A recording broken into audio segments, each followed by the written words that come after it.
We are starting Unit 3, and we're on 3.1 today. 3.1 is all stuff that you've seen before. Okay, this is all going to be a factoring review.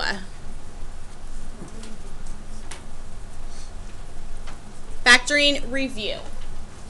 So, I'm supposed to be. Yeah. Oh, is that what that is? Yes. You're fine. So we have to be extra quiet, guys. Okay, so factoring review. Does anyone remember where do you start with factoring? Isn't that like a saying? There's not a saying. No. Okay, let me help you. So that's in PEMDAS. No, PEMDAS is order of operations. Okay? Factoring review. The first thing you need to do is first thing you need to do is look for a GCF. Okay, look for GCF. And a GCF is what is the biggest number or variable that you can take out of every single part. Okay, greatest common factor, exactly. The biggest thing, greatest, so biggest common is what they all have, and a factor is what you can what you can divide out. Okay, so look for GCF. Second step is to count the number of terms. Okay, count the number of terms. Now, when you count the number of terms, if you have 2 terms, does anyone remember what kind of factoring can you do if you have 2 terms? If you have 2 terms, the only kind of factoring you can do is difference of squares. We'll do some examples. Okay? If you have 3 terms, what is the only kind of factoring you can do?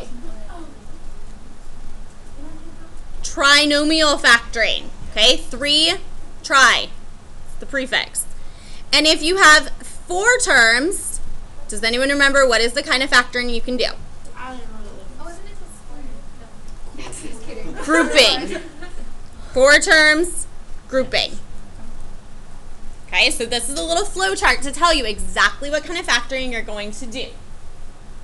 So we're always going to look for a GCF first, then count up the number of terms. If there's 2 terms, you have to do difference of squares. That's the only kind you know. If there's 3 terms, it has to be a trinomial. Okay, some people call that X factoring. That's what I was saying. The diamond method or trinomial or X factoring. 4 terms has to be grouping. So, for example number 1, I would like you to factor completely 12x squared y cubed, that means exponent of 3, minus 20x cubed y squared. 12x squared y cubed minus 20x cubed y squared. First things first, I would like to look for a greatest common factor. So what is the biggest thing that both of these terms have in common? 4. For numbers, what's the biggest number? A 4. Now, how about any letters? Do they both have some x's in common? 2 x's and y squared. Now, please do not say 4, 2x, 2y. Okay, you're talking about exponents, so we need to use the correct word. Okay, say square. Okay, so that's what squares is. Now, when you factor, that's the same thing as dividing. So if I divided out a 4, you'd be left with a 3. If I divided away x squared, there would be no x's, so we don't have to write it. And if I divided out y squared, there would be 1y left behind. Minus, if I divided away 20 divided by 4 gives you a 5. Take out 2 x's, so divide out 2 x's, you'd be left with 1 x and 0 y's. Now, can I break down 3y minus 5x anymore? No, so that's your answer. That one's done.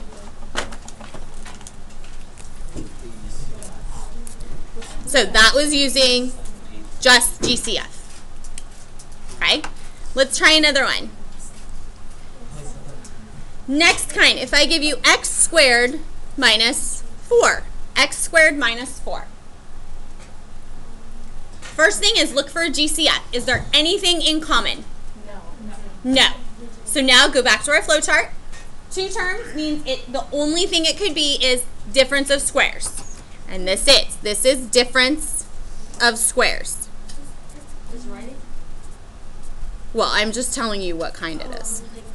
Now, If you remember difference of squares always means that you put two parentheses. One's going to get a plus, one gets a minus. Okay, so difference of squares, one gets a plus, one gets a minus.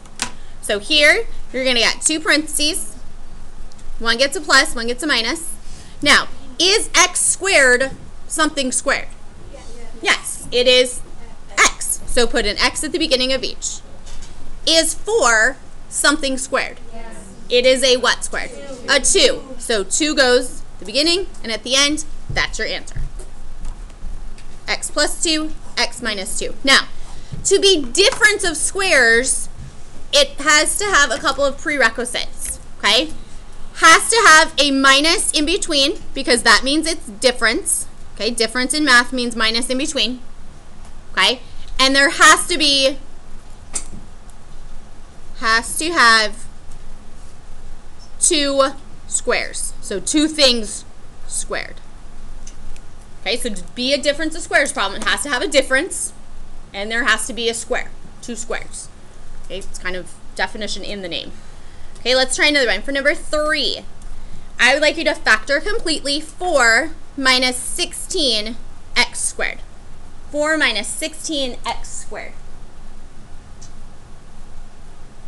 Always, always, always look for GCF first. Is there a greatest common factor here? Yes, there is. Okay, what is the greatest common factor between 4 and 16x squared? 4. Take out a 4.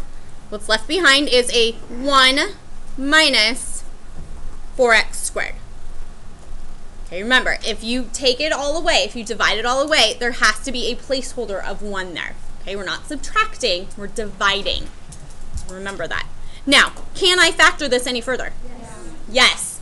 Two things, and they have to be difference of squares. So is there a difference? Yes. Are there two things perfectly squared? Yes. So don't forget to carry this 4 down. Okay, I have two parentheses, always, always, always, one with a plus, one with a minus when we're doing difference of squares. 1 breaks into 1 and 1, and 4x squared breaks into what? 2x. Okay, so 2x and 2x. So that time we double factored, and that's okay. Okay, we want to factor completely. So factor completely means that you have to break it down as far as it can go. Okay, it's kind of like the limbo. You guys ever played the limbo? Limbo lower? Okay, this is like factor limbo, factor lower. That was a really bad joke, sorry. Okay, let's try another one for number 4. I would like you to factor completely x squared plus 4x plus 3. X squared plus 4x plus 3.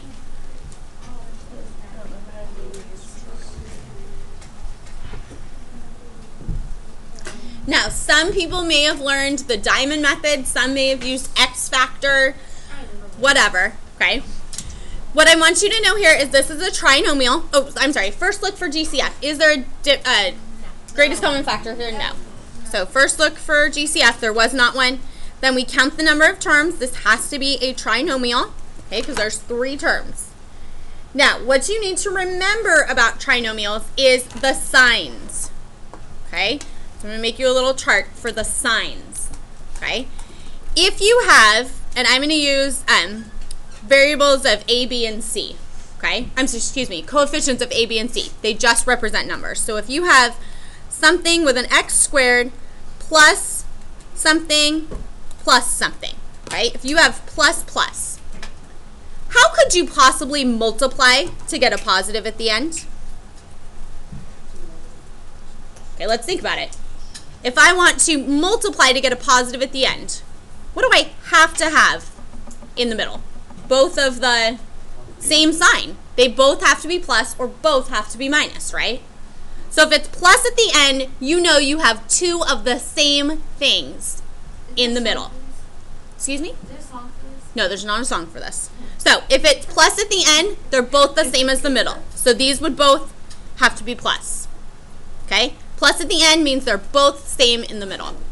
Now, what if I gave you something with a subtract in the middle, but a positive at the end? If they're plus at the end, they both parentheses are going to get the same sign as the middle. So here you would get what? two negatives. Okay? If it's plus at the end, both signs are the same as the middle. Okay? And if it is negative at the end, then you automatically know that you're going to have one of each sign. Does not matter what the middle sign is here. If it's negative at the end, what two things can multiply to give you a negative? Has to be one positive and one negative, right? If it's negative at the end, you know you're going to have one of each. Okay, so this is kind of your little sign chart. So here, first thing you want to do is make your two parentheses. Okay, it's plus at the end, so automatically you should know that they both have to be, both your parentheses have to be the same as the middle sign. So these are both going to be plus. Now, the way that you do this is you want to think what multiplies to give you 3 at the end. 1 and 3. Is there anything else? No.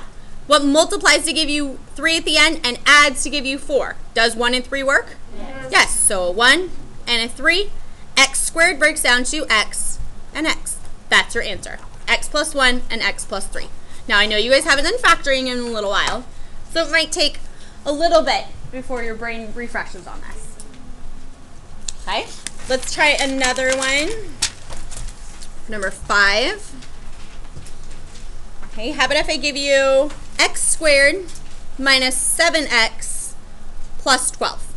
X squared minus 7x plus 12. Now, this one has a couple more factors. So, first thing I'm going to look at is what are my signs going to be in the parentheses? Plus at the end, they're both the same as the middle, so both negative, right? Now, if you don't see it in your head, what will multiply to 12 and add to negative 7, you can make a list. Okay, make a list of what would multiply to 12. 1 and 12, 2 and 6, or 3 and 4. Now, you don't have to do 4 and 3 because we already have that. You don't have to do 6 and 2 because we already have that. Now, what you can look at is this plus here, okay? If you add them together, you would get a middle of 13. If you add 2 and 6 together, we'd get a middle of 8. And if we add 3 and 4 together, you get a middle of 7. You are looking for this target middle number. So which ones would you have to pick? The 3 and 4. Now, we already put in our signs, so you're good. Doesn't matter if you put the 3 first or the 4 first. Does not matter. X squared breaks down to x and x. That's your answer.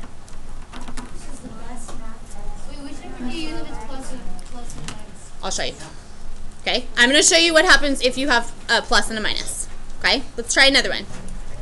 For number 6, how about if I have x squared plus 5x minus 6? X squared plus 5x minus 6. Now again, don't forget, we first have to look to see if there's any GCF. Is there anything that these have in common? No. Okay, now I want to break this down. You know it's going to be a trinomial, so 2 parentheses. Since it's minus at the end, automatically in your parentheses, it has to be 1 plus and 1 minus. Now, I want to make a list. So what multiplies to give you 6 would be 1 and 6 or 2 and 3. Now, the way you can tell the difference about which one is going to work is take this last sign. This sign says subtract. So I'm going to subtract. What's the difference between 1 and 6? 5. And what's the difference between 2 and 3? 1. I am looking for this target middle. So I'm going to have to use the 1 and 6. Now, the way you can tell is the bigger number goes in the parentheses with the middle sign. So the bigger number here is 6. It will go in the parentheses with the middle sign. So that was the plus. So 6 goes there, 1 goes here, x and x. That's your answer. Okay, so when you're dealing with a plus or a minus, or excuse me, when you're dealing with 1 positive, 1 negative, the bigger number goes in the middle with the bigger, the bigger number goes in the parentheses with the middle sign. Okay, let's try another one. I have just a couple more.